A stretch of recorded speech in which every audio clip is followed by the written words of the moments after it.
Doctor, disculpe la hora, es que tengo el niño. Doctor, disculpe la hora, pero... Disculpe la hora. Disculpe la hora, pero es que el niño... Hola, hola, bienvenidos a otro episodio de Doctor Disculpe la Hora, su podcast favorito. En esta ocasión traemos un tema bastante interesante y tenemos dos acompañantes muy queridas y muy importantes en todo este tema que tiene que ver sobre la lactancia y la crianza de los niños. Ellas son Carola y Rosa. Gracias por venir, gracias por aceptar la invitación, bienvenidas. Siempre gracias a ustedes. Este es su espacio y me acompaña como siempre mi colega el doctor Daniel Ariza. Muchas gracias. Entonces, antes de entrar en materia, me gustaría que ustedes se presentaran un poquito, nos contaran para quienes quizás no las conocen y nos escuchan, contarnos un poquito acerca de ustedes, de lo que hacen. Claro. Bueno, yo soy Rosa Cueto, soy psicóloga clínica y estoy certificada en salud mental perinatal. Tengo unos años trabajando con esta población, además de con otras poblaciones, pero es un tema que me gusta mucho, sobre todo porque creo que es muy importante el concientizar sobre este periodo, ¿verdad?, del periparto en general. Y me agrada mucho tener a Carola aquí hoy porque precisamente somos amigas de ser mamá, ¿verdad?, de nuestro grupo de mamás. Y creo que puede ser muy divertida esta conversación de hoy. Excelente. Pues nada, mi nombre es Carola León y soy consejera de lactancia materna. Básicamente acompaño a familias a ayudarlas con todo el proceso de lactancia y trato de hacerlo con una visión como con compasión, sin juzgar y brindando apoyo, pero enfocado en el bienestar de la familia. Con la lactancia como un elemento dentro de. Así que nada, una de las cosas que vamos a hablar hoy es sobre la salud mental y también la relación que tiene la lactancia justamente con la salud mental y que a veces hay que poner la salud mental por encima de la lactancia materna. Claro. Cabe recalcar que el episodio de hoy se dio porque Rosa es madre del consultorio allá en servicio pediátrico y fue que hizo el approach. Y nos pareció muy chulo hacer ese mix de salud mental con lactancia materna. Así que vamos al mambo. Claro que sí. Mira, la verdad que es un tema muy interesante porque hoy en día hay mucha información, ¿verdad? Entonces, como padres, generalmente cuando tú vas a tener un bebé, tú empiezas a investigar y hay mucha información de qué es lo correcto, de qué es bueno para el bebé, de qué es lo que la ciencia dice también hoy en día. Y muchas veces como que hacemos un checklist y tenemos un librito y de repente queremos que todo sea tal como lo imaginamos y que todo sea perfecto. Sin embargo, la realidad es que es un camino donde todos estamos aprendiendo, tanto la mamá como el bebé, como el papá, como la familia extendida. Y no siempre las cosas salen todo por el librito, ¿verdad? Y se vuelve un reto el escuchar las necesidades de la familia y no tanto el cumplir con estos checklists. Y eso definitivamente yo creo que es lo que trae más reto, el no flexibilizarse y escuchar las necesidades. Y yo creo que eso enaltece la labor de ustedes dos y de antemano les agradecemos porque ustedes son, aunque uno no lo diga, muy frecuente ni lo manifiesta, la mano derecha del pediatra porque uno obvia muchas cosas en media hora de consulta, sobre todo con las mamás primerizas. La mamá va, tiene muchas preguntas, hacen su lista, hay mamás que llevan su cuaderno, tienen mucho temor, tienen mucha presión, tienen mucho juicio alrededor de ellas. La misma familia, las mismas amigas, las compañeras de trabajo. Y uno como pediatra lo puede palpar, pero no se sumerge en esa conversación con ella. Entonces, ustedes que tienen el chance de dedicarles tiempo, de escucharlas, de asesorarlas, porque la verdad es que lo más importante, y eso nosotros tenemos un curso prenatal para madres primerizas.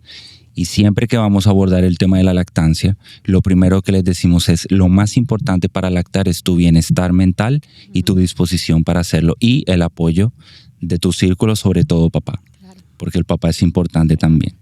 Entonces, de verdad que de antemano, gracias por esa labor, de verdad es una labor muy bonita. Y la primera pregunta que tenemos, Dani y yo, y para los que nos escuchan sería, ¿cuál es la diferencia entre depresión postparto y los baby blues? ¿Qué pudieran decirnos? Ok, mira, el baby blues Es un estado de ánimo de tristeza, muchas veces hay llanto fácil, ¿verdad? O irritabilidad, desmotivación en esas 2 primeras semanas después del parto. Ok, se asocia mucho con los cambios hormonales, la falta de sueño, que hay esas primeras 2 semanas. Sin embargo, si esta sintomatología se extiende por más de 2 semanas, entonces empezamos a hablar de una depresión postparto. O sea que la sintomatología es muy similar. Por eso muchas veces la gente escucha algo y dice, ay, eso es normal. No, espérate, no siempre es normal. Entonces, ese es el ojito que hay que tener. Bueno, tiene 10 días de nacido el bebé y está llorando el día entero.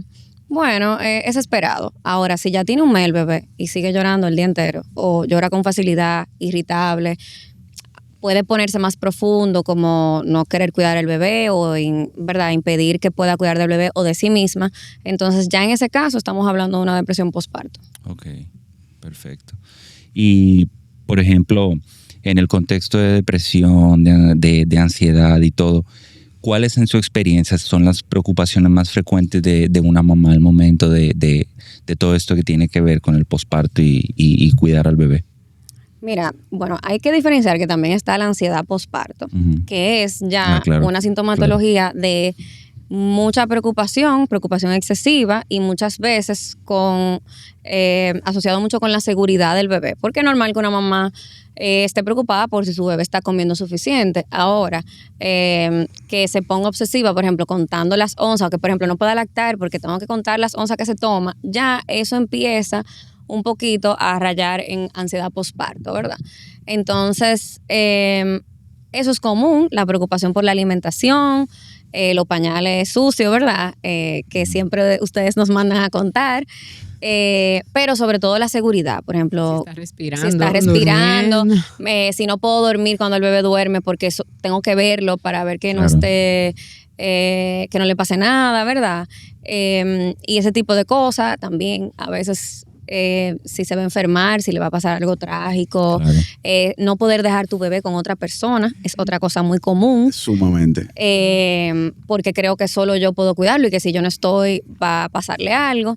Entonces esas son las cosas más comunes.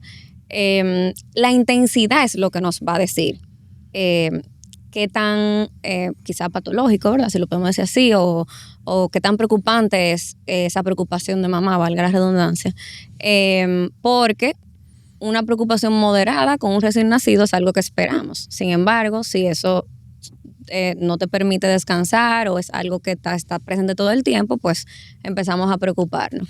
Y la lactancia, que bueno, ya Carola podrá extenderse un poquito más ahí, también es un tema que preocupa, porque yo digo que la lactancia es un acto de fe, porque muchas veces tú no ves lo que el bebé come, entonces de repente las mamás que se preocupan un poquito más, eso también les cuesta. Sí.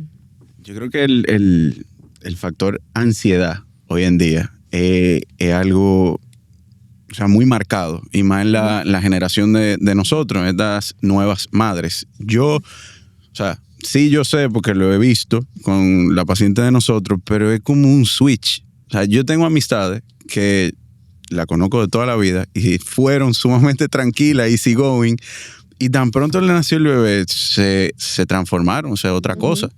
Y también este acceso a información que hay y hay como una competencia ahora entre las madres que no la termino de entender tampoco, de yo di el seno por 6 meses o, tú estás dando poco el seno, tú tienes mala producción, yo creo que tú no eres buena madre. O sea, y se hacen eso, afecta directamente la producción de leche. O sea, ese estrés, no es tan solo lo que decía Nico, no es tan solo sí, es verdad, el hecho de que el bebé se pega al seno y es el estímulo directo, eso es lo que te va a producir, pero el entorno en el que tú te rodees y cómo tú estés emocionalmente tiene mucho que ver. Sí. Nuestra generación somos de como tener, queremos tener control sobre todo. Estamos acostumbrados a tener la información a nuestro alcance. O sea, lo puedo buscar en Google y ya yo sé lo que está pasando.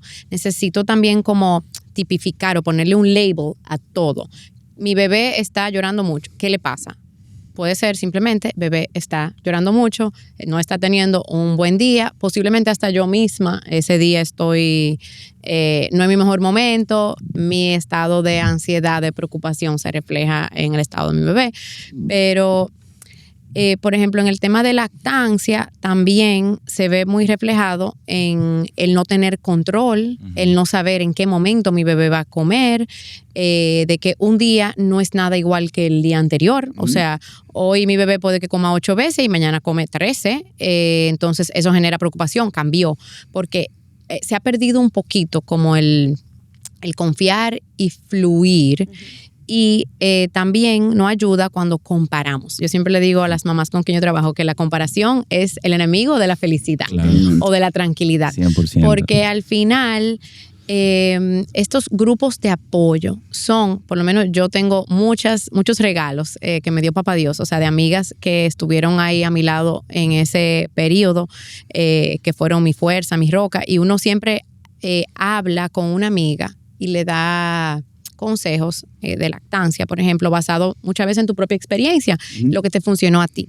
Y eso no necesariamente es lo que le va a funcionar a ella. Y eso puede generar como frustración o comparar de que, wow, ella produce tanto y yo no, pues entonces yo estoy mal, pero no, puede ser que tú estás perfecta, claro, y ella también.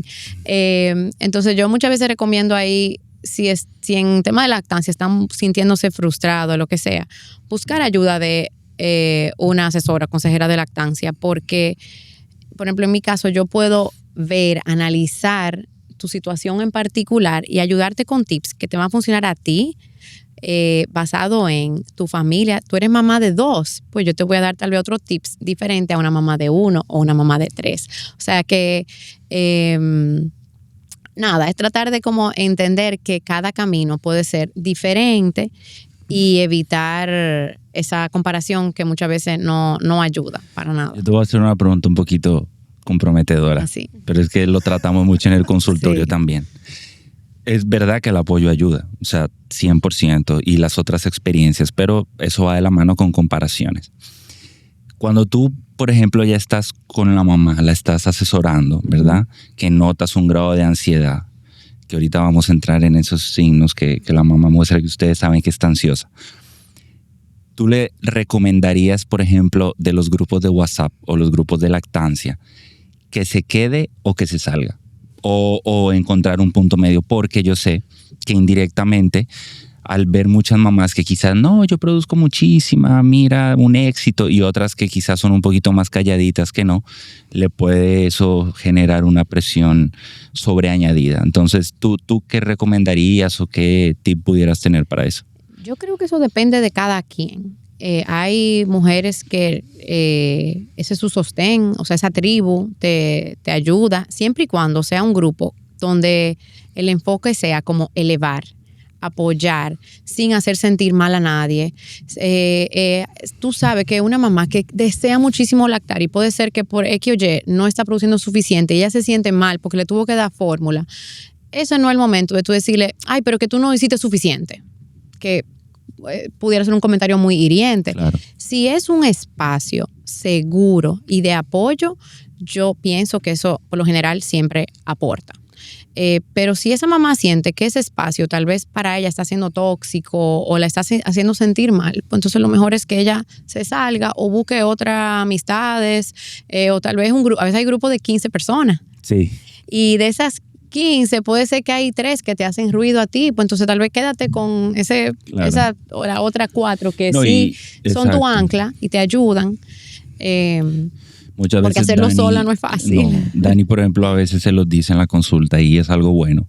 Y es que realmente es chulo cuando, por ejemplo, una mamá está cansada en la madrugada y puede acceder a un grupo y hay otra quizás viviendo la misma. Sí. Eso es bueno. Un grupo de apoyo. O sea, si es así, perfecto.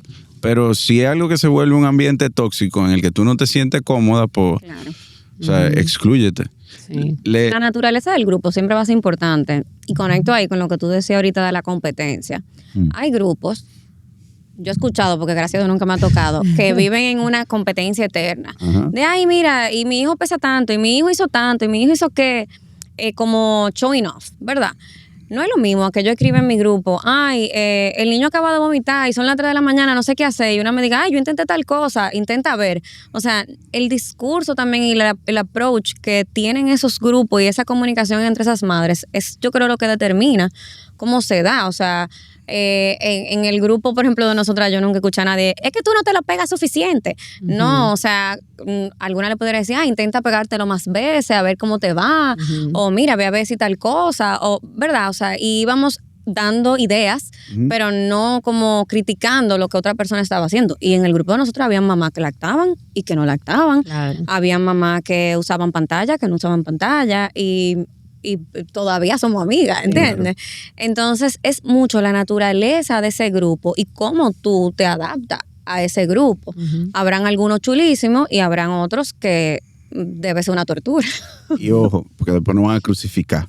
No es que tenemos problemas con los grupos de WhatsApp entre las madres, sencillamente que hay situaciones en las que esos temas se extreman y quien sale afectada en realidad son la madre y en consecuencia el bebé, que es la preocupación nuestra como pediatra.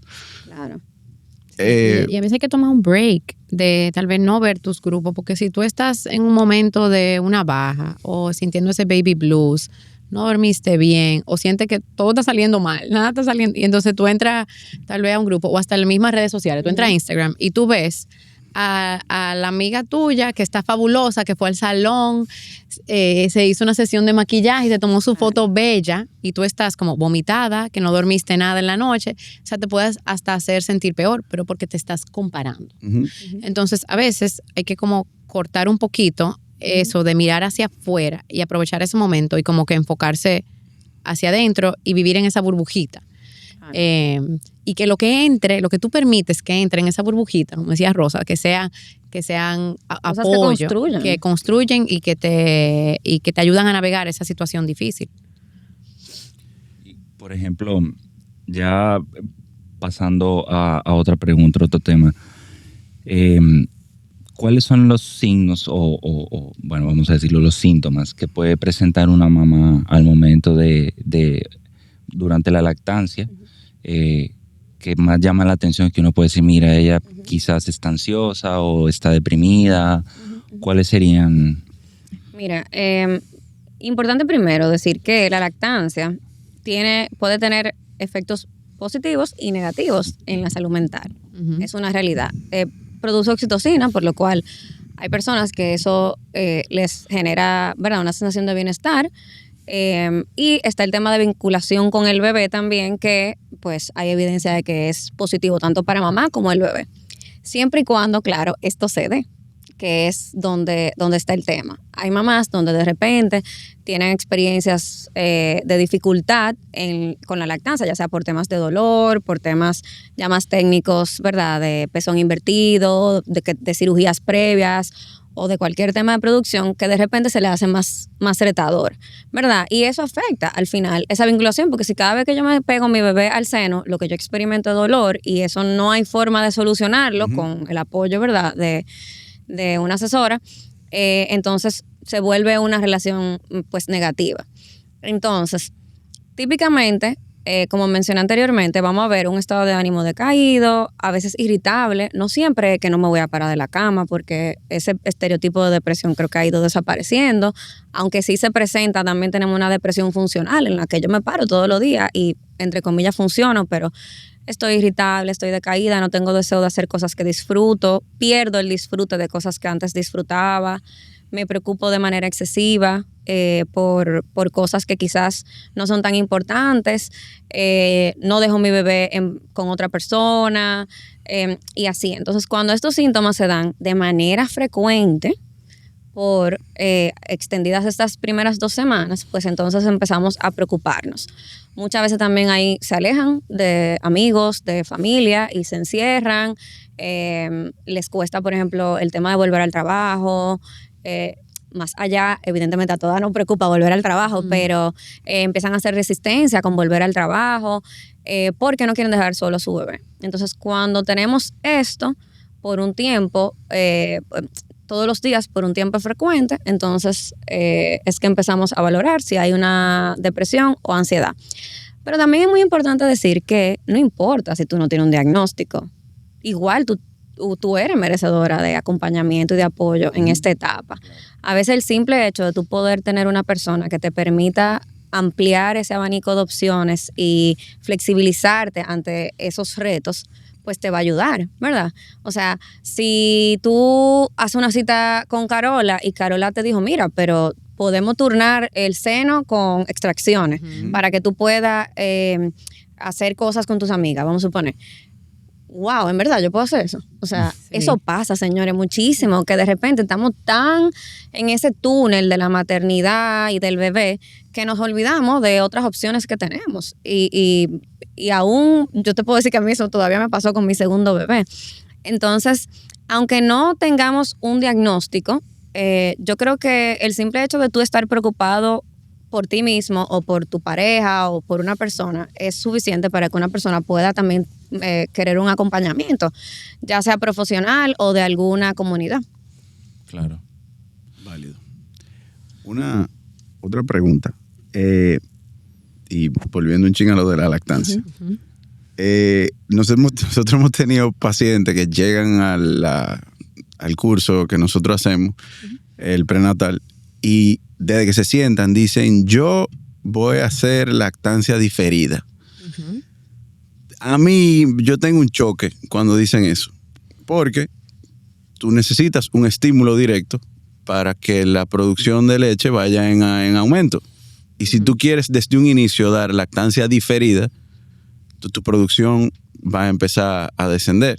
No necesariamente. Ok, entonces. Inclusive, en muchas ocasiones se da lo contrario.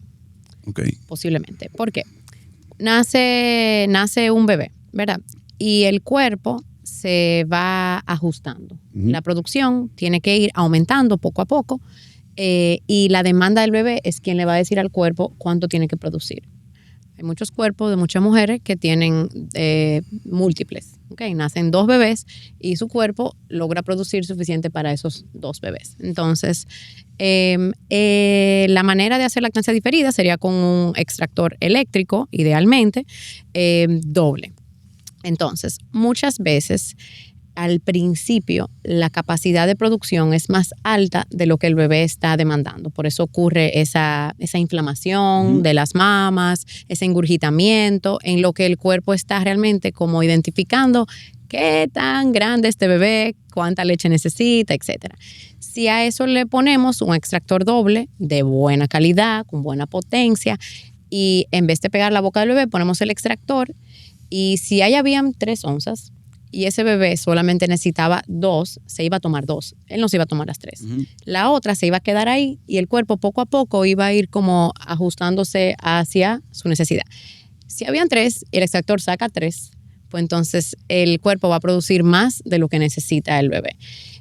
O sea que en muchas ocasiones pasa que las mujeres con lactancia diferida producen de más. Okay. Pero también ocurre que con la lactancia diferida se quedan cortas o producen lo justo porque un fenómeno que se da mucho con los recién nacidos, especialmente en el primer mes, son los famosos brotes de lactancia, que es cuando el cuerpo está produciendo una cantidad de onzas X al día, pero el bebé necesita ya más, por ende lo que hace es que se pega. Yo lo llamo día de frecuencia porque pico de crecimiento, brote de lactancia, tienen como nombre como scary. Entonces, para mí son días de frecuencia porque el bebé se pega más frecuentemente. Ese aumento en frecuencia causa que la producción como que suba un escalón. Entonces, a veces con la monotonía del uso del extractor en un horario predecible, pues no se agregan como esas órdenes extra y a veces no se llega hacia arriba. Lo otro que pasa muchas veces con la lactancia diferida es que tener que atender a un bebé recién nacido con todas sus necesidades de limpiarlo, sacarle gases, que si está llorando hay que cargarlo, se nos hace difícil mantener el horario de una extracción. Entonces, si no se le da ese estímulo constante al cuerpo, tampoco no se logra. Y hay cuerpos que no responden bien a los extractores. Eso te iba a preguntar, pues nosotros no recomendamos desde un inicio el uso de extractor porque también favorece a que la madre se angustie o se estrese porque uno siempre quieren saber cuánto está saliendo. saliendo. Y si tú te pegas el bebé al seno, es imposible. El bebé siempre va a sacar lo que necesite cada momento. Correcto. Pero el forzar el seno con un extractor que está produciendo el seno poco cc o poca onza, no van a sacar absolutamente nada. Sí. Yo creo que hay que, por ejemplo, yo no soy psicóloga, pero yo soy madre. Yo tengo un tipo de personalidad y he visto también en mis amigas mucho otro tipo de personalidad y manera de ver las cosas. Entonces, yo muchas veces llego a una asesoría y veo una mamá y yo más o menos entiendo, ok, ella es un tipo muy ansiosa, tiene mucha necesidad de control, le está dando mucha ansiedad no saber cuánto sale de su pecho. Y por ejemplo, esas son madres que yo tal vez le hago un poco de extracción manual. Cuando ella ve esa leche saliendo y que sale tal vez con chorro y chiquete, dice, ay, pero yo no sabía que podía salir así tanto. Eso la calma. Claro. O a veces yo le digo, ven, vamos a poner el extractor y ella cuando lo ve puede decir como, uff, ok, ya yo vi que yo me saco 3 onzas o 2 onzas, puedo pegar a mi bebé. O sea que a veces yo entiendo, pero no se puede seguir un solo camino. Nunca es blanco o negro. Siempre hay una escala de grises y cada mujer necesita algo diferente. Con el tema de salud mental, tú dirás, tal vez no creo que tú lo mencionaste, hay muchísimos factores que pueden disparar tu salud mental. Por ejemplo, para mí, el sueño. Rosa lo sabe. Si yo no duermo bien, hoy día, yo no tengo bebé recién nacido, yo paso unos cuantos días con mis hijos que están enfermos, no duermo y mi estado de ánimo está en el piso, que yo hasta empiezo a pensar, wow, pero yo tengo que ir a la psicóloga porque yo creo que yo estoy deprimida, ¿qué es lo que pasa? Duermo 2 días y ya, de repente estoy nueva, como el morir viví. Claro. Entonces, cuando yo veo, en mi caso, que la lactancia puede estar provocando un desbalance en la salud mental de la mamá, pues entonces como, ok, a ti te está fallando mucho el sueño, ¿qué podemos hacer para que tú duermas más o descanses más? Porque el lío es que no podemos ir de vacaciones en la noche y dormir la noche entera, porque si no vamos a tener otro problema. Pero tal vez hay alguien que esté dispuesto a dar un biberón en la noche y tú te extraigas. Sí, papá. No, mira, mi esposo no hay quien lo levante en la noche, pero está Nana. O mira, mi mamá está aquí ahora mismo y ella, la abuela, está dispuesta. Perfecto. También. Vamos a usar ese equipo de apoyo. Claro. Tú te extraes, si tienes un extractor doble, en 15 minutos tú terminaste y te vuelve a dormir y papá, abuela, nana, quien sea, en 15 minutos le da el biberón, acuesta al bebé y tú en vez de estar despierta 1 hora, te despierta 15, es muy diferente. Nosotros le decimos a la paciente que tan pronto nace el bebé, su horario de sueño es esas 3 horas, entre comillas, que el bebé duerme. Que ni eso, que yo sé que no es real, pero es para tratar de que ellas empiecen a creer el hábito de bebé duerme, yo trato de descansar, pero yo sé que hay algunas madres que tienen un sinnúmero de responsabilidades aparte del recién nacido. Ustedes como madres y que manejan el tema, ¿a ustedes se les hizo difícil? Por ejemplo, a nosotros nos preguntan mucho que por el llanto, si el bebé llora, yo asumo que tiene hambre y me lo pego al seno, y cada vez que llora me lo pego al seno y después vienen los buches que el bebé no deja de botar leche y que está hasta aquí. ¿A ustedes les sucedió eso o ustedes solo pudieron manejar? A mí nunca le tuve mucho miedo a los buches, pero porque yo siempre cuando la mamá me dice que ay, el niño vomitó, yo le digo, define vómito. Ok. Cayó al piso que hubo que buscar un suape, o sea, sonó como plá cuando cayó, o no, es que se me mojó la camisa. Sí, pero óyeme, tú agarras un par de cc y te lo echan en la camisa y se te moja mucho. Tú piensas que botó toda la leche que ya se comió y no necesariamente. A veces sí, hay que, por ejemplo, a mí me pasó con mi segundo hijo, yo sobreproducía leche y en la madrugada él sí vomitaba, tipo que había que limpiar el piso porque yo estaba produciendo una cantidad excesiva de leche. ¿A qué yo recurrí? Mi esposo le daba un biberón de leche y yo me extraía, pero era una cantidad excesiva de leche. Y no funcionó. O sea que a veces, si ya tú sabes que el bebé está timbi, un bobo pudiera ser. Pero que los bobos lo tienen también como que no se puede. Sí. Pero el bobo al final es que no debe ser nunca como un sustituto de alimento. O sea, no es de que, espérate, el bebé está llorando, pero lleva 2 horas y media, aguántalo ahí para que llegue a las 3 horas. no, eso no debe ser. Pero si ya tú sabes que tú le has dado de comer, a veces ellos lo que quieren es seguir chupando. Claro. Le puede dar un bobo o... Y por eso se llama soother el bobo. O sea, ese movimiento los calma y a veces lo que necesitan es eso para volverse a dormir porque todavía no han aprendido a dormirse sin ese soothing, ¿verdad? O entrarlo en un sling, ayuda muchísimo en momentos así, que lo entren en algo para portearlos, porque así ellos sienten esa cercanía con mamá o con papá, y se calman y duermen, y también te dan las manos un poquito libres para hacer otra cosa. Y ese tema del bobo es a veces hasta controvertido porque muchas mamás lo dicen en la consulta, yo no le quiero dar bobo hasta los 3 meses. Sí. Yo no creo en el bobo o el bobo después se acostumbra y uno a veces les dice, pero óyeme, eso es una alternativa que te puede ayudar a que el bebé o la bebé estén tranquilos por un tiempo, porque sobre todo en la madrugada, y hay que tener en cuenta que la mamá en la madrugada no solamente se levanta por el tema de alimentar al bebé, también se levanta, hay mamás que se levantan para ver si el bebé está respirando. Sí, hay mamás que se levantan para ver si está boca arriba durmiendo. Sí. Hay mamás que se levantan porque simplemente no pueden conciliar el sueño estando lejos del bebé. O sea que no es solamente el hecho de que el bebé tiene que comer, ¿no? Claro. Mira, y recogiendo 2 cositas. Uno, Carola está diciendo eso que ella hizo. A mí, por ejemplo, lo que me funcionaba era, con mi primer hijo, yo también producía mucha leche en la noche. Entonces, yo me lo pegaba de un seno, él comía de un seno. Yo me extraía el otro y yo guardaba esa leche. O sea, y me acuerdo que Carola me decía, ¿cómo tú haces eso? Yo no puedo, de que pegame el niño y pegame el extractor. Y yo me hacía eso, él bebía de un seno y entonces la otra yo la guardaba. Y entonces si alguien podía darle un biberón, por ejemplo a las 6 cuando él se despertaba, yo se lo podía pasar a mi esposo o a la nana y yo dormí unas horitas más porque ya tenía la leche. Esa es otra zona gris, otra alternativa. O sea, hay tantas maneras. Entonces al final es eso. Y igual pienso con el bobo, o sea... Óyeme, yo no sé, o sea, a mi segundo hijo yo lo obligué casi al bobo, honestamente, porque yo tenía un hijo mayor y yo tenía que montarlo en el carro, era la pandemia, no había ayuda, y cómo yo tomaba esos espacios largos en carro sin ayuda, y con un niño que iba llorando todo el tiempo. Entonces yo insistí hasta que él quiso el bobo. Traté mucho bobo diferente. Me acuerdo que el último fue un bobo para niños con tema de paladar, el que le gustó porque tuve que intentar mucho bobo. Y para mí eso cumplió mi necesidad en ese momento. Entonces al final yo siempre lo que busco en el proceso terapéutico es que las necesidades que tenga cada familia pues sean las que se cumplen. Mis necesidades son una, tus necesidades son otra, tu estilo de vida, tu red de apoyo.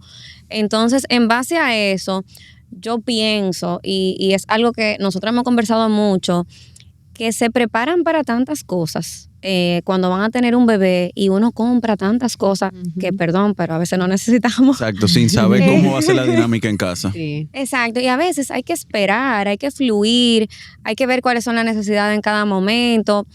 Hay que preocuparse por programar un poco más el descanso, programar un poco más ese apoyo, ¿verdad? O sea, en vez de yo preocuparme tanto quizá por cosas triviales que nos bombardean tanto las redes sociales como nuestra cultura, que es muy de nació en la clínica y vamos a tener champaña y dulcitos y qué sé yo. Óyeme, chulísimo, a mí me encanta, pero también vamos a preocuparnos por programar que mi mamá pueda venir a traernos comida porque voy a estar sin dormir, o quién puede venir una vez a la semana y dormir un día con el bebé para que yo una noche me reponga, o pueda salir con mi esposo, o vamos a turnarnos papá, tú y yo, por ejemplo, yo me duermo cuando se duerme el bebé y tú lo cuidas hasta las 12 y a las 12 yo retomo porque tú mañana vas a trabajar. O sea, el poder tener una idea de cómo puede funcionar, que sea flexible obviamente, que se adapte según el bebé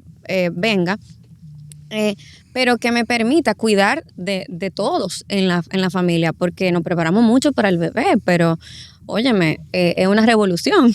Sí, yo sé. Y no, yo siento que yo soy una grabadora con este tema, pero ahora que tú lo mencionas, de dejarse ayudar en casa, y siempre lo repito, y vuelvo y lo digo hoy, la generación de nosotros para con los abuelos es un tema. O sea, no se quieren dejar ayudar Es como todo lo quieren resolver ellos y ven a los abuelos como una molestia. No ven a los abuelos como un apoyo, como ven un día a la semana, quédate con el bebé, ayúdame a descansar. En ese caso, ¿tú le tienes alguna recomendación? O sea, Mira, a las y no solo madres los o a los abuelos, padres. me voy más allá. A los hermanos, la tía. Los papás. O sea, Ok. hay mamás que les cuesta delegar sus hijos en sus padres. Sí. Óyeme, yo lo entiendo, porque evidentemente cuando las personas, como decía Carola, somos una generación de mucho control y mucha información. Entonces, si yo entiendo que, por ejemplo, mi hijo al mes lo que se puede beber es 2 onzas de leche, no pueden ser 3, y yo se lo dejé a mi mamá, eso implica que mi mamá, que es de otra generación, puede decir, 2 Te va a onzas, eso dar es muy 4. chin, tiene que darle más. Entonces, óyeme, a mí me llegó a pasar que yo le dejaba a mi mamá la onza contada y yo llegaba y el niño estaba haciendo buchito. Yo sabía que ella le había dado más leche. Ahora, yo podía elegir que lo cuidara mi mamá o que lo cuidara otra persona. Yo prefería pasar eso por alto y que lo cuidara mi mamá. Let them. Ajá. Y léteme, esa es la abuela que le tocó, ese es el papá que le tocó, esa es la tía que le tocó. Y tú sabes que lo importante es que el bebé va a estar bien, va a estar con alguien que lo ama. En Y los familia. buchitos no han matado a nadie, por ejemplo. O sea, no pasa nada. Yo a veces podía decirle, ay, mami, parece que él bebió mucha leche porque tiene un chin de gasecito, como dejarla caer ahí con los abuelos, por ejemplo, o con los papás, de repente le puso mucha crema en el pañal. Óyeme, ¿y qué va a pasar porque tenga mucha crema? O sea, y nos cuesta soltar ese control. Entonces, sí, evidentemente, es un tema a trabajar. Yo generalmente inicio por, ok, ¿qué cosas tú te sientes cómoda con que lo haga otra persona? Vamos a empezar. O mira, empieza a dejar que, por ejemplo, la nana lo cambie mientras tú estás ahí para que cuando tú te vayas te sientas más en calma sabiendo que ella sabe hacerlo. O mira, la primera vez que le vamos a dar una medicina que en una jeringuilla y tú de repente no vas a estar en la casa porque tienes que trabajar. Bueno, pero mira, vamos a enseñar a la nana a medir la medicina o vamos a dejar la medida y que ella se la pueda dar. Te puede llamar por videollamada.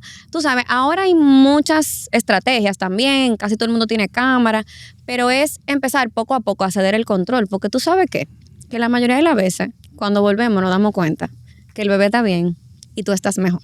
Sí. Mira, yo también granojo diciéndolo. Porque necesitamos ese tiempo a veces para otras cosas. Necesitamos descansar, necesitamos también ir encontrando ese equilibrio entre, bueno, ahora soy mamá o soy papá, pero tú tienes también una vida, tengo una o sea, tú vida. tienes unas amistades, Quiero volver a mi claro. trabajo, quiero juntarme con mis amigas, quiero salir con mi esposo. Entonces, para todo eso hay que empezar a delegar, ¿verdad? Pero no vamos a dejar de reconocer que a veces cuesta, porque un hijo también es una responsabilidad muy grande. Entonces, es ir encontrando y descubriendo ese equilibrio y esa necesidad de esta familia para sentirse bien y que puede variar por momentos y etapas de la vida, porque uno no es igual con todos los, por ejemplo, todos los pospartos o todas las lactancias. O sea, Carola tiene 3 hijos y los 3 fueron diferentes. Yo tengo 2, los 2 fueron diferentes. El más chiquito se cría solo, siempre. Bueno. Estamos ahí luchando con ella, pero sí. Son- pero sí, definitivamente. Sí, uno es más flexible Claro, porque ya tú por sabes experiencia, te que están hay puliendo. muchas cosas que pasan. Sí. Claro. Tú lo disfrutas de una manera diferente, Diferente. sin toda esa carga o preocupación de primeriza, que mucho. El segundo tú tienes mucha culpa, que tienes que repartirte entre el primero y el segundo. Y con el tercero es de que Va en automático. lo que puedo está ok. Si le atrasan la vacuna, si le da fiebre, no Van a importa. consulta. Esa es la que más se le ha atrasado todo. Sí. Claro. Al primero lo llevan y lo ponen en la cuna con todo el cuidado del mundo. Al segundo también y al tercero lo tiran ahí. Sí, es así. Sí, uno se vuelve más flexible. Pero tú sabes que un tema muy importante y que tú mencionaste ahorita, y es cuando en la lactancia yo tengo que hacer cambios en mi lactancia por mi salud mental. O buscar ayuda. Puede ser en otras cosas también, pero definitivamente la lactancia es un factor estresor en el posparto, porque generalmente si tú estás lactando, tú tienes que estar disponible para el bebé siempre, ¿verdad? Técnicamente. Si tú es lactancia directa, pues cada vez que el bebé tenga hambre, tú tienes que darle de comer, ¿verdad? Entonces, evidentemente, muchas madres experimentan el sentirse presas o el sentir, aquí lo dicen comúnmente, porque yo soy una vaquita ahora, o sea, como el sentirse de esa forma. Entonces, Eso implica también que duermen menos, porque quizá no se pueden dar esos long stretches o más horas de sueño corrida. Y pues puede asociarse también como un factor estresor en la salud mental. Sin embargo, por eso yo creo muy importante uno siempre acompañarse de personas que saben de eso, porque de repente yo, que no soy asesora ni consultora de lactancia, puedo decirle, pero vuélate una toma, que eso no es nada. Y que Carola diga, no, esa es la toma más importante, es la hora donde hay un pico de producción y no es la que yo recomiendo. Pero hay otra que sí. Entonces, vamos a ver a veces, más que el abandonar la lactancia, el poder encontrar una forma en que esa lactancia funcione, que puede ser extracción diferida, puede ser una alimentación mixta, o puede ser la fórmula, porque al final lo importante es que el bebé esté bien y esté alimentado y que pues todos puedan estar bien cuidados en la familia, pero eso va a ser siempre dependiendo de cada caso y de cada persona y de las necesidades que tenga esa persona y de qué lo detone, porque por ejemplo, a Carol el sueño, pero a mí puede ser el control sobre la toma. Entonces, eso es lo que siempre vamos a buscar, como ver qué funciona y qué alivia en ese momento. Qué bueno que tú lo mencionas. Nosotros lo recalcamos mucho en el consultorio. O sea, sí somos súper pro lactancia, pero no somos nazis de la lactancia. O sea, las fórmulas están ahí para ayudarse en caso de que se necesiten y siempre se lo decimos a la madre.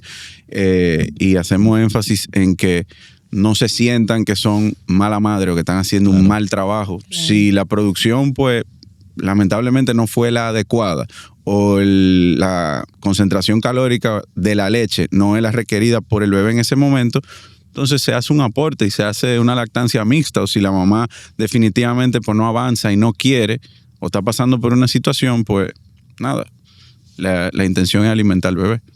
Claro. No, y que el mantenerse flexible. Yo he visto bebés que las 2 primeras semanas son mixtos y después la mamá logra enganchar con la lactancia exclusiva.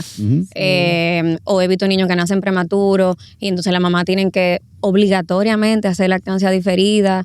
Y bueno, y aún así logran muchísimo, que para mí, yo a veces digo, para Rosa, fuera peor la lactancia diferida que lo que yo sentí que fue para mí la lactancia directa, porque hay que ser súper estructurado, consistente, hay otros retos de eso. Entonces, al final, cada camino tiene sus piedras en el camino y lo importante es que cada familia vaya experimentando cosas y ver qué funciona, porque igual no todo le funciona a todo el mundo. Sí, exacto. Hay que individualizar cada caso. Es diferente. Muchas veces creen que no están produciendo suficiente o que tienen que darle fórmula por cómo se está comportando el bebé. Casi siempre en las tardes, ese es como el momento de crisis.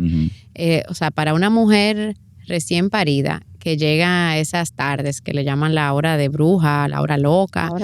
Es un momento fuerte por muchísimas razones. O sea, uno, ¿cuál es esa? La hora, la tarde, el final de la tarde. Tú tienes el día entero en tu casa, posiblemente sintiéndote atrapada, que no has podido salir. Tu pareja no ha llegado todavía y tú te sientes como sola.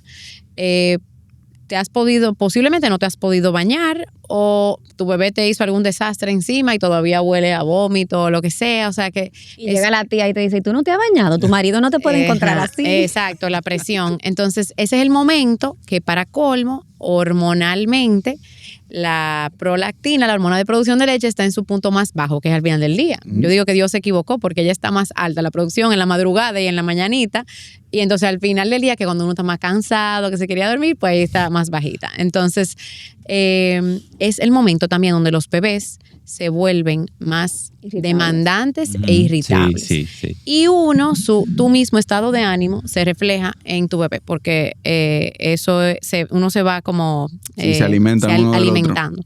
Entonces, es un momento que muy fácil cualquier mamá toma o fórmula para darle al bebé, porque dice, óyeme, yo en el día le doy a mi hijo o a mi hija y dura 2 horas o 3 horas y ahora es la tarde y nada más quiere estar pegado. Entonces le doy fórmula o tal vez tengo algo de leche materna en la nevera y aprovecho y digo, bueno, pero es de mi leche, yo todavía sigo exclusiva. Y le dan leche en ese momento. Y ese es uno de los peores momentos en cuanto a lactancia, no en cuanto a salud mental, ¿verdad? Pero, por ejemplo, para introducir leche extra, porque es el momento donde tu cuerpo justamente que está, esa hormona está bajando, tú quieres mantenerla alta con frecuencia de demanda, o sea, que el bebé se pegue mucho. Entonces, pasa mucho que por falta de conocimiento, como que una mamá recurre pues le voy a dar algo porque siento que el bebé no se llena, entonces después su producción nunca llega a su tope y se sienten culpables. O sea que yo creo que también una de las cosas más importantes es como educarse y prepararse. Porque cuando yo voy a donde una mamá, yo le digo, mira, mi trabajo es brindarte a ti la información. Ok, yo te voy a explicar cómo funciona este sistema, yo te voy a explicar qué es lo que tú debes hacer para poder lograr la meta que tú me estás pidiendo hoy. Ahora, ya con esa información tú tomas tu decisión, porque si esa mamá está viendo que llega a la tarde y se la pasa llorando y llorando y llorando porque su bebé, ese llanto tal vez es su, ¿cómo se llama? Su detonante, y necesita que alguien le dé un biberón para ella irse a la terraza, respirar un poquito, pues eso es válido también. Pero ya sabe, porque tal vez supo, ok, yo voy a tomar esta decisión y yo lo sé que tal vez no es lo mejor, pero es lo mejor para mí. No es lo mejor para la lactancia, pero es lo mejor para mí. Y yo siento que esa es la paz que hay que hacer muchas veces y entender si hacer una lactancia exclusiva está yendo de la mano con la salud mental de esa mujer. Y si se puede, bien, pero si no, pues hay que hacer sus ajustes o buscar a alguien que te pueda dar algunos tips que te pueda ayudar a encontrar ese balance. Claro, porque también hay que tener en cuenta que cuando somos muy rígidos también solemos estresarnos más. Entonces, ¿de qué te sirve dar una lactancia exclusiva si todo el tiempo tú estás de mal humor, esa vinculación bonita con tu bebé no sucede? Y si eso era lo que tú buscabas, ¿verdad? Entonces, no está llegando a tu objetivo. Entonces, yo siento que hoy en día eso es mucho de lo que tenemos que promover. Ok, edúcate, utiliza la información a tu favor, pero sé flexible, porque eso es un ideal. Pero es como yo decirte que nunca como padres nos vamos a equivocar o nunca vamos a hacer a nuestros hijos sentir mal, eso es imposible. Entonces, evidentemente, nos van a salir cosas bien, nos van a salir cosas mal, y se trata mucho de descubrir cuál es el mejor camino para mí, qué es lo mejor para mi familia, para mis hijos, para mí, en ese camino, entendiendo que puede verse de muchas formas distintas y aún estar haciéndolo bien. ¿Entiendes? Claro. Ya que hemos abundado en tantas cosas, ¿ustedes consideran que las madres durante el embarazo, en los primeros meses, deba eso conllevar algún tipo de preparación emocional, preparación psicológica? Claro, todo el mundo siempre la va a estar halagando, le va a decir, tú estás bellísima, mírate la barriga tan linda. Claro, hay gente que siempre también va a venir con comentarios destructivos. Por ejemplo, ay, has engordado muchísimo, mírate la cara, no te arreglas. Y en ese momento las hormonas juegan un papel importante. Pero, ¿ustedes consideran, por ejemplo, en qué momento o cómo debe ser esa preparación de la mamá para recibir al bebé, para que sea una experiencia bonita? Mira, algo importante es que evidentemente cuando hablamos de dificultades o temas de salud mental, va a ser un factor de riesgo el haber sufrido antes de algún diagnóstico o alguna situación de salud mental. O sea que si ya tú eres una persona que en algún momento de tu vida has pasado por depresión o tienes algún diagnóstico psicológico o psiquiátrico, pues lo ideal es que siempre tengas un acompañamiento, ¿verdad? Sin embargo, si no estamos en esta situación y no tenemos un terapeuta donde ya estamos yendo asiduamente, pues mi recomendación siempre es que se hagan los cursos de preparación para el parto, ya sea uno de estos cursos mixtos o, bueno, a mí me interesa lactar, yo estoy muy enfocada en la lactancia, pues voy a coger el curso de Carola para la lactancia, o mira, voy a ir al curso de tal sitio, de mi hospital, de mis pediatras. Primero porque tienes información que puedes ampliar o no, dependiendo de tu curiosidad. Segundo, porque muchas veces eso se presta para formar grupos de apoyo, lo cual también es un plus. Y tercero, porque eso te abre el horizonte a las posibilidades que hay. Quizá yo nunca hubiera sabido lo que era una lactancia diferida si no cogí un curso. Quizá yo nunca hubiera sabido lo que era enseñar a mi bebé a dormir solo si yo no cogía un curso de sueño, ¿verdad? Entonces, es impresionante las cosas que uno puede descubrir cuando se educa. Entonces, yo creo que eso es clave. Y no sé si tú tengas una opinión diferente. Sí, no, yo soy, información es poder. O sea, yo, pero sobre información también pues, genera... un problema hoy en día. Sí, entonces hay que elegir las fuentes. Yo creo que cada quien tiene que elegir sus fuentes, entender con quién tú conectas. Yo, por ejemplo, como consejera de lactancia, yo tengo una visión diferente que otras y yo creo que si conmigo tú no sé, bueno, yo como que yo no conecto con su forma, pues buscar a alguien con quien sí.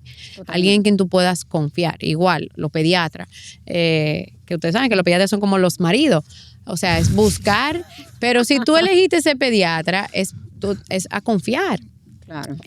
O sea que sí, yo creo que hay que definitivamente educarse. O sea, en cuanto a lactancia, para mí entrar a un proceso de lactancia a ciegas, eso es una bomba. O sea, hay demasiadas cosas que ocurren que te generan mucho miedo. Te pueden generar mucho miedo si tú no entiendes qué es lo que está pasando como biológicamente con tu cuerpo y con tu bebé. Es una generación poco intuitiva, entonces. Muy poco intuitiva. Porque entonces si la gente antes lactaba, pero también eran muy intuitivos, o sea, confiaban en que el cuerpo va a producir lo que el bebé necesita. Sí.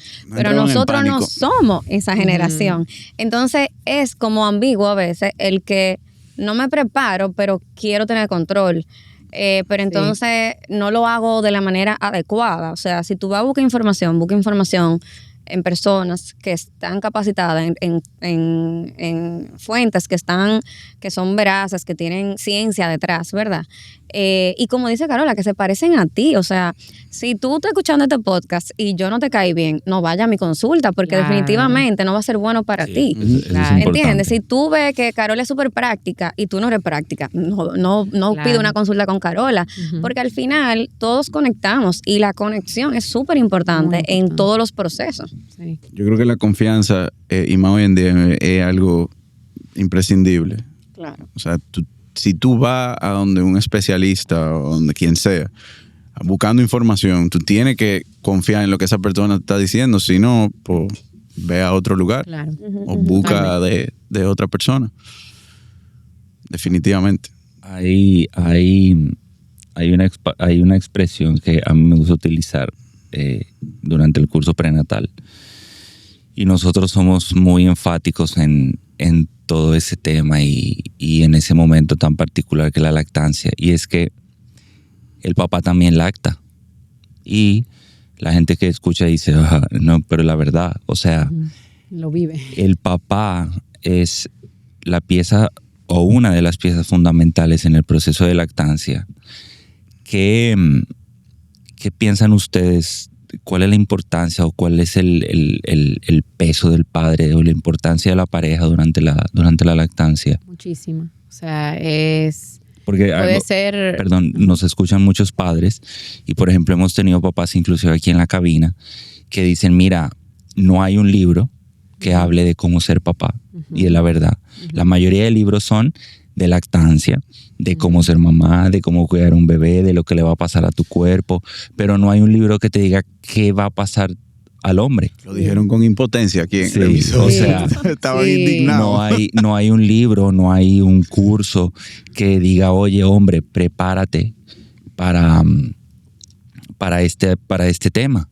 Y eso va de la mano, que lo hablaba yo ahorita con una persona, y es que los papás de ahora se involucran mucho en la crianza de los hijos. Y eso uno lo ve en el consultorio. Sí. El papá quiere ir a consulta, el papá lo quiere llevar al colegio, el papá quiere preguntar las vacunas, el papá quiere ver cuánto pesó, cuánto creció.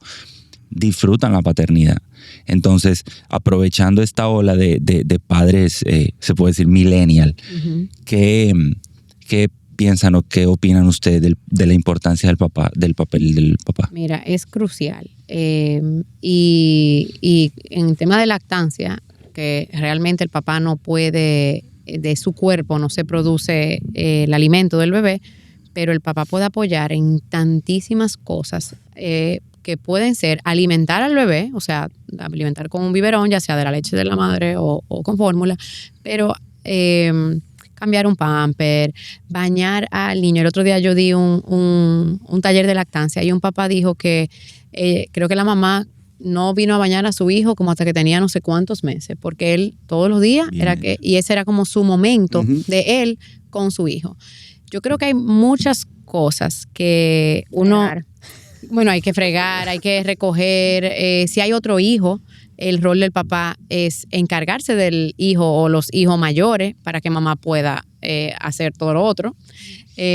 O sea que eso va a depender mucho. Yo creo que uno como pareja se puede sentar antes de dar a luz y hablar, sabiendo un poquito, mi amor, tú sabes que yo soy muy ansiosa, o tú sabes que yo tengo necesidad de control, o al revés, tú sabes que yo soy como muy quitada de bulla, o sea, sabiendo cuáles son las fortalezas y debilidades de cada quien, que ojo, posparto, muchas veces las personalidades de la mujer en particular se agudizan.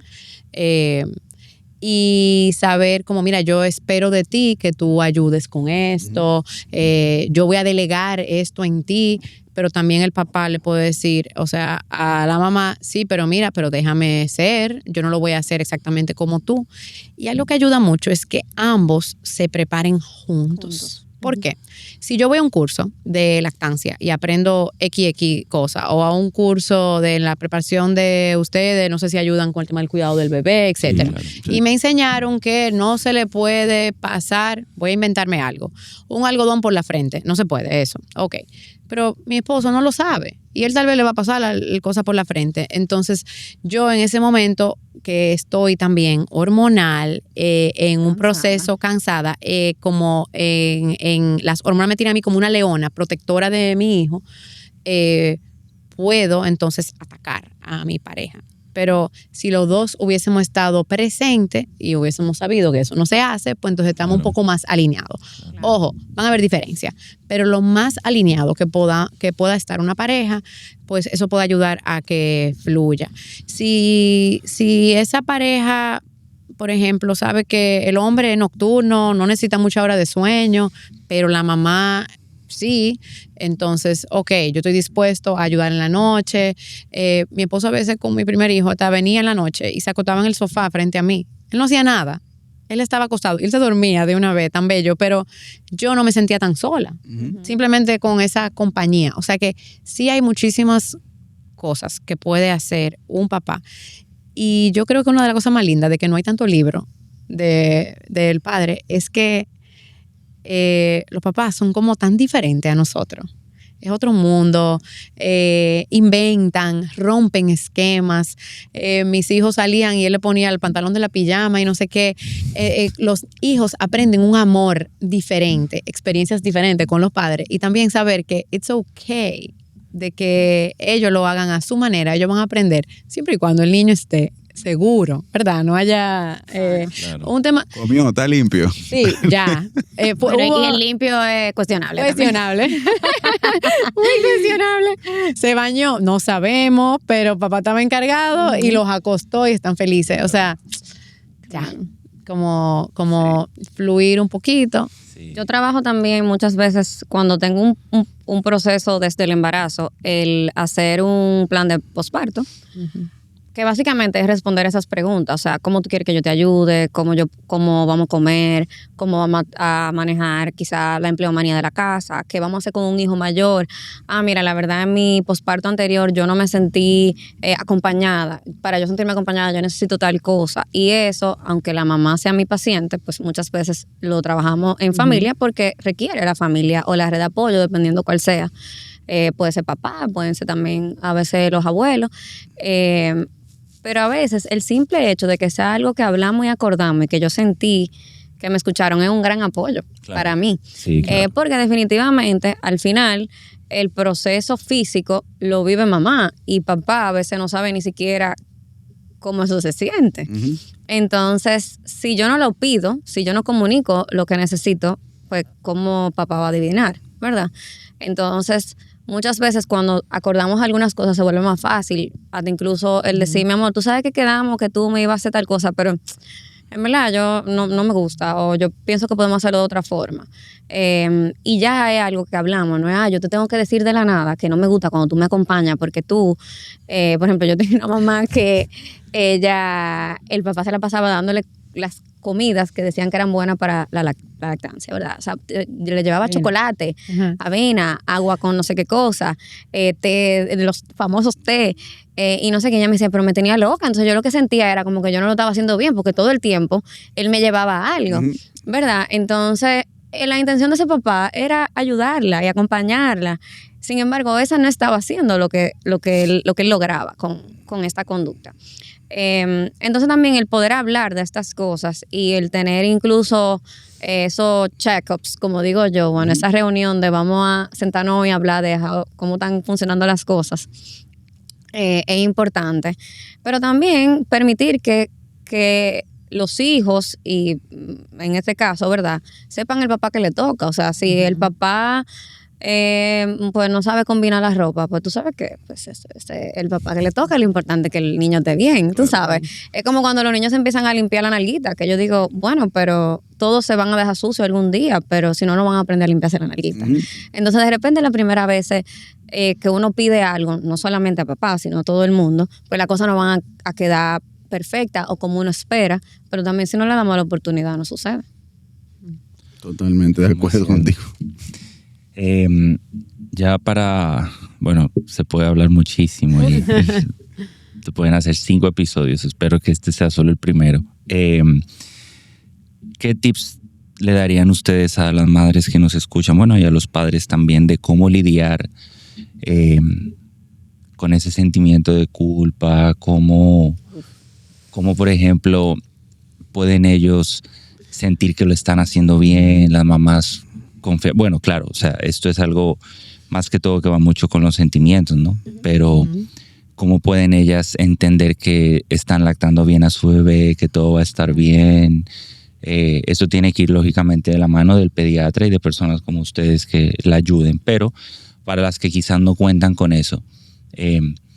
Y bueno, lo digo como médico y yo sé que Dani piensa igual que yo, o sea, nosotros lo vemos todo el tiempo.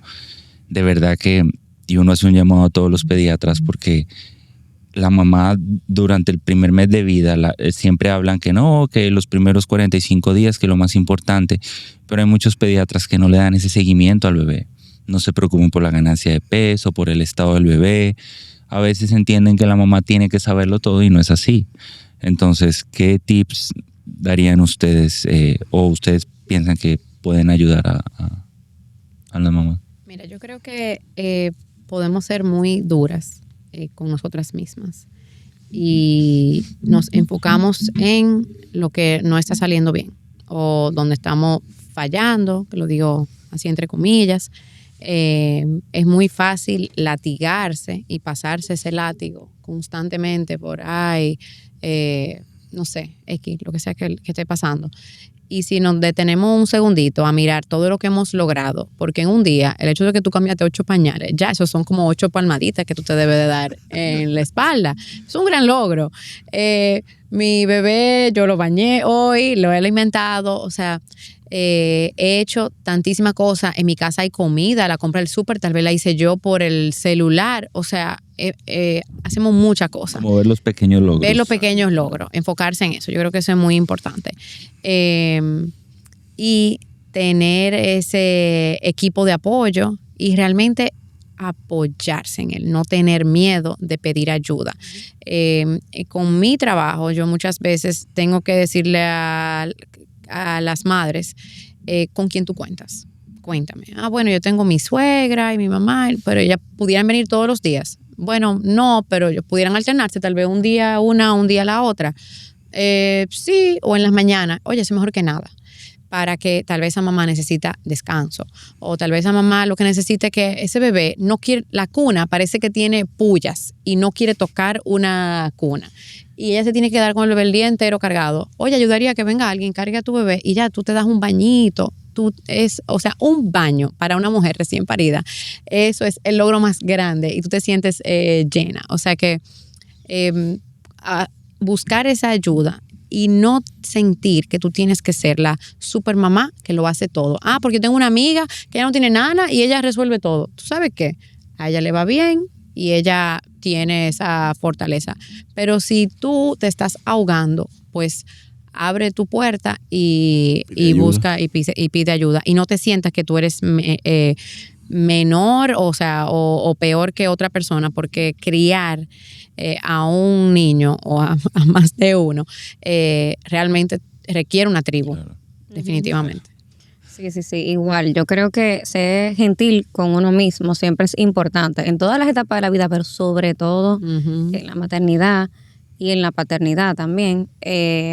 Yo creo que soltar un poco todos estos estereotipos y este checklist y permitirme descubrir cuáles son las necesidades mías y de mi hijo y de mi familia en ese momento y fluir con esas necesidades. No es lo mismo, por ejemplo, un bebé alta demanda, que llora mucho, que constantemente tiene necesidades, a un bebé que de los 2 meses duerme 11 horas. O sea, son realidades distintas. Cada casa tiene una realidad distinta. Entonces, permitirme descubrir eso abiertamente, sin tantos prejuicios, sin esa visión de túnel y estando más en contacto con mis necesidades, fuera como mi mejor consejo.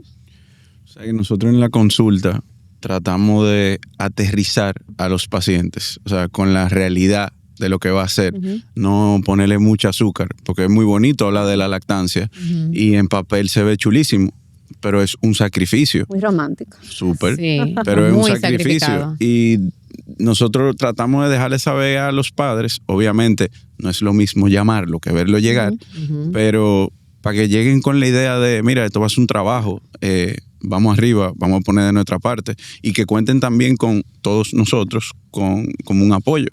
Y muy importante, que tú preguntaste ahorita del papel del papá. Yo siento que sobre todo la mamá moderna, que se ocupa de tantas cosas, o sea, el checklist mental de las mamás es como una factura de supermercado, ¿ok?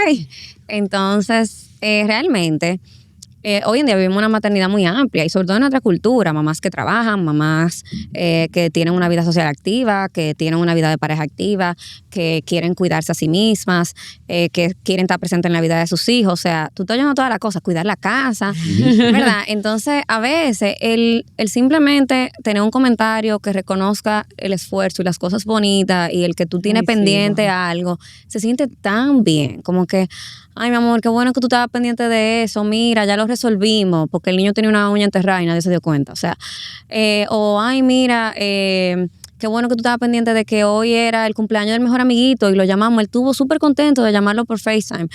O sea, son cosas que tú dirás, pero qué estúpido, pero wow, es tan importante el reconocer esos detallitos que en el día a día uno tiene pendiente con los hijos y que a veces por el mismo rol cultural que tenemos, mamá es que está todo el tiempo arriba de eso.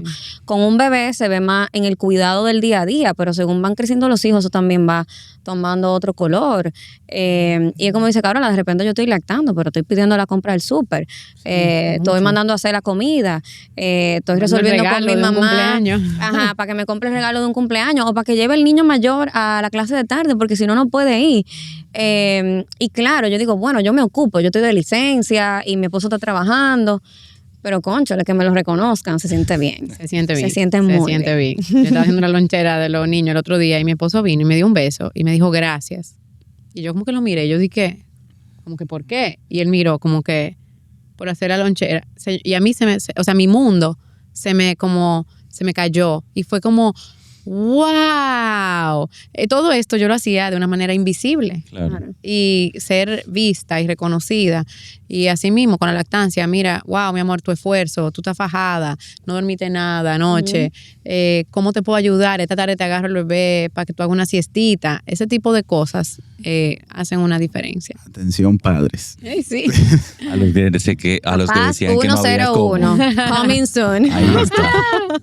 Vamos a hacer como un bootcamp para los papás. Está buena eso. ¿Cómo ganarse los papipuntos? Bueno, chicas, de verdad que agradeciendo nuevamente el que ustedes nos hayan podido acompañar en el episodio. Me pareció chulísimo. Yo aclaré dudas también. Yo espero que nuestros oyentes hayan aclarado dudas por igual y que lo que tenían alguna ansiedad pues se haya calmado también. Y nada, los esperamos en otro episodio más de su podcast favorito, Doctor Disculpe la Hora. Chao.